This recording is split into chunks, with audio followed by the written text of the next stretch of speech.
Savais-tu qu'il existait deux types de locataires auxquels tu vas devoir louer tes parkings, tes garages ou tes box lorsque tu souhaites investir dans les places de stationnement? Il est très important que tu saisisses la différence entre ces deux types de locataires, car j'en vois beaucoup trop confondre ces deux types de locataires lorsqu'ils souhaitent chercher lequel des deux est meilleur à qui louer son bien. Et il faut que tu comprennes, il faut que tu saisisses la différence entre ces deux types de locataires. Les deux types de locataires que tu peux avoir lorsque tu vas chercher à louer un parking, un garage ou un box sont les locataires particuliers, résidentiels, ceux qui vivent à côté de ce parking et qui cherchent à louer une place de stationnement pour y mettre leur véhicule personnel.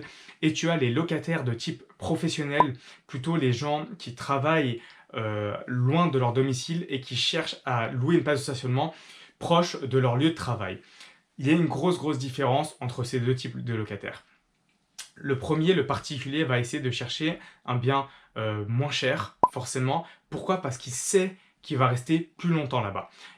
Le second type de locataire est lui, quant à lui, beaucoup plus volatile. Donc quand tu vas louer ton parking à quelqu'un qui cherche à louer un parking pour le poste qu'il occupe actuellement, dis-toi que ce type de locataire est bien plus volatile qu'une personne qui cherche à louer un parking à côté de chez elle.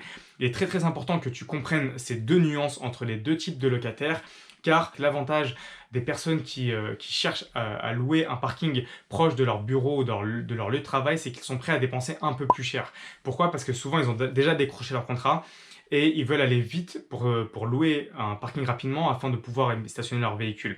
Sauf que ces personnes-là, bien souvent, seront plus court-termistes que les locataires de type résidentiel qui, eux, durent beaucoup plus longtemps lorsqu'ils cherchent à louer un place de parking. C'est souvent pour leur logement. Donc en fait, tant qu'ils n'ont pas déménagé de leur résidence, il est fort probable qu'ils restent locataires de votre place de stationnement.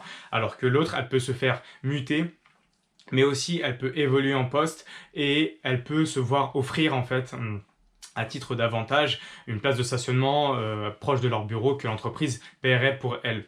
Donc c'est très important que tu saisisses ces deux types de locataires. Il y en a un qui sera prêt, souvent de mon expérience, à payer davantage, un peu plus cher que le locataire résidentiel. Par contre, le locataire résidentiel, lui, est là pour plus longtemps. L'autre chose qu'il faut que tu remarques, c'est qu'il y a certaines zones géographiques dans ta ville qui seront plus enclins à avoir des locataires de type résidentiel ou plus enclins justement à avoir des locataires professionnels qui cherchent quelque chose pour leur métier ou pour venir stationner leur véhicule à côté de leur lieu de travail.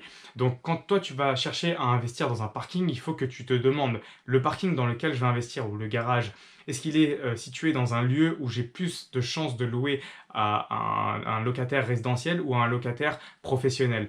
Et c'est très important parce que ça va avoir un impact sur ta rentabilité, mais aussi sur le temps de gestion de ton bien. Car qui dit plus grosse volatilité pour les locataires professionnels dit plus grosse perte entre guillemets de temps et d'énergie pour trouver à chaque fois un nouveau locataire.